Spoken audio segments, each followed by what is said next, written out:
Greetings, YouTube. Today's tech review is going to be here. Gear review, I should say. This is a Maori Patu. Um, and I picked this up from a person that I discovered on Instagram from their Etsy page. The company is called Vulpes Training. It's VULPES, Vulpes Training. And they make polymer copies of melee weapons for training. So like knives and axes and machetes and things like that, so that you could train with them, which are going to give you greater rigidity than it's like a rubber version thereof. But they're going to be non-lethal, though they still might definitely bruise you if they're used vigorously. And I saw that this was an option from the company. And so I was like, well, this is really kind of cool. I would definitely like to pick one of these up. And I kind of delayed it because it was 75 bucks, but then we have our tax return. And so I used a little bit of that just for some fun money. I bought myself a new blade as well as this. Now, I've been fascinated with war clubs my entire life. I own quite a few war clubs that I either purchased that are like modern versions, or actually some sporting equipment, which is essentially war clubs, like a cricket bat or a hurley bat. Those are war clubs. They may be for sports, but they are also war clubs. And I've made quite a few war clubs. If you go to my DeviantArt page, which is linked below, you'll be able to see some of the stills I have of the weapons I make. And I've been fascinated by this because this is an example of a particular type of technological device that was created with the constraints of the people that were looking to make self-defense or aggressive type weapons. And they didn't have access to steel or any metals. So all of the technology in the Polynesian area is based on stone and wood and teeth and bones and spines, which is very creative because they've come up with some beautiful things. I mean, some just absolutely incredible pieces of technology. And this has, you can find these made out of wood, and you can even find smaller versions made out of stone. I even see versions made out of jade. You have to make them smaller in stone because of the structural integrity of stone. It doesn't, when you're trying to hit something with it, it's not as good. It's denser and heavier, but it's not as good as being able to have something longer, which gives you more reach. And you can definitely still deliver the lethal type of blows that you want to.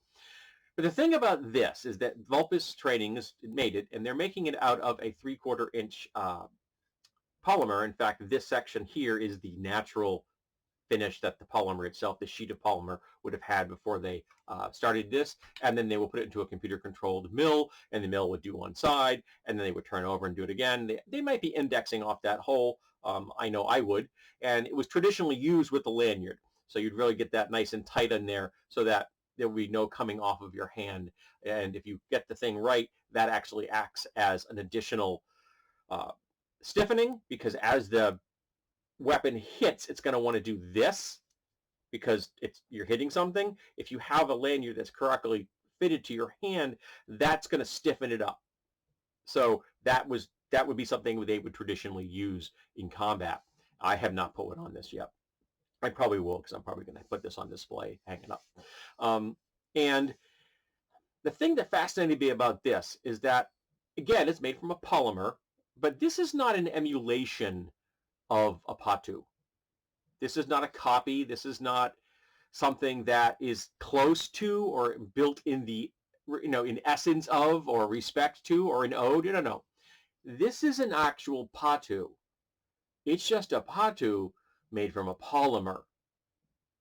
The Polynesians used stone and wood. Why? Because they had stone and wood. This is just as hard as wood. Just as hard. And it's about the same weight as wood. And it works. Probably if you did it by hand, not much different than working with wood. Obviously, they've got the machining lines in here because this was just machined, and they did an excellent job with the machining. The handle is very nicely done. There's a slight deviation from one side to the other, and I think that may have just been like placing it for the second pass. But far as I'm concerned, if that falls into the category of rounding error, I don't care. This thing definitely is everything that I wanted it to be. And more. I'm very happy with this purchase. It's a weird shape, so it came in this large triangular cardboard box. It was kind of funny, but yeah, it's a weird shape to mail this thing. It's long and thin, and it's not a shape that lends itself to a lot of box shapes. So I kind of understand that. And because of the way this is machined, it kind of has a nice reflective vibe going on there on the texturing here. And I think this is their base model. I'm not sure. They make two different models. They make a fancy one and a base model. I don't remember which one I ordered. And it came with a little card that gives all the information on there. And it helped a lot if I put that right side up. There we go. Vulpes. I'm like, that looks wrong. It is wrong. Vulpes training. And this, I'll put a link down below to the Etsy page where this was purchased. And they can be found on Instagram, which is where I found them. And where I actually, when I posted a picture of this, me holding this, I tagged them in it, and they were nice enough to give my image a like. But yeah, I am really happy with this, because this is a Patu. It is an actual functioning weapon, and it's not just a training device. This will work just as well as wood. Now, my dream is to someday own a koa version of this. Koa is a type of wood.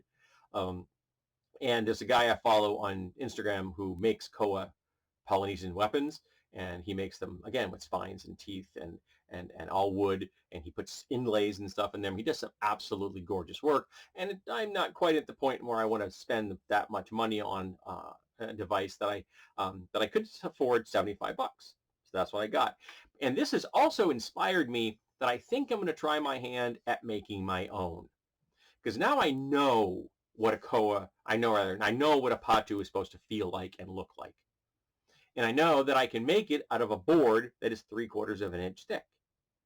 So I need to find myself a good hardwood board and then work on shaping it. Obviously, I'm not going to have a mill to do it. I'll have to do it by hand, or I'll use power tools for as much as I can. I'm going to be honest with you.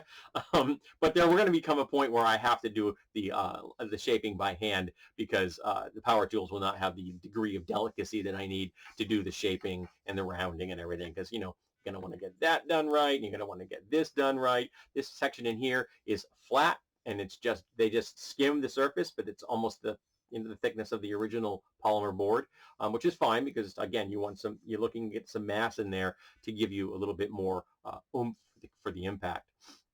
But I love this thing. It is just so damn pretty, and I am happy with my purchase, and I am looking forward to maybe taking a crack at making my own out of wood, because if I can do that, that would be very cool, to be able to display them side by side. The modern version thereof, and then one that's a little bit more traditional. Though I don't know what the best American wood for that would be. I don't know if hickory would be the best option. I'm not positive. So I'm going to have to go do a little bit of research and find out what might be the best wood to use for this kind of a thing. I know hickory was used a lot in tool handles, so maybe that may be a good choice. I don't know. But this is a Maori Patu from Vulpes Training. I recommend you go check out their stuff. They do good work, and I am thoroughly happy with my purchase.